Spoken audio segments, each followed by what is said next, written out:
Bəli, hazırda Lənkəranda Azərbaycan Respublikasının kənd təsərrüfatı, balıqçılıq və akvakultura məhsullarının istehsalı və emalı sahələrinə dair 2026-cı və 2030-cu illərə aid olan dövlət proqramının müzakirəsinə həsr olunan regional müşavirəyə artıq start verilib.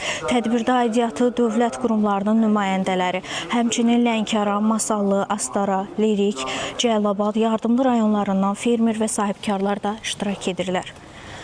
Müşavirə aqrar sektorda məhsuldarlığın artırılması, emal və ixrac imkanlarının genişləndirilməsi, su, torpaq ehtiyatlarından səmərəli istifadə, müasir suvarma texnologiyalarının tətbiqi, eləcə də fermerlərin müasir aqrar xidmətlərə çıxışının genişləndirilməsi ilə bağlı məsələlərə toxunulacaq, müzakirə olunur. Hazırda da qeyd edək ki, icra prosesinə uyğun olaraq Zəngilanda keçirilib, Göygöldə keçirilib, hazırda isə İsmayılda keçirilib, hazırda isə Lənkəranda baş tutub. Növbədə isə Lənkərandan sonra digər ərazilərdə də iqtisadi region zonalarında da keçiriləcək.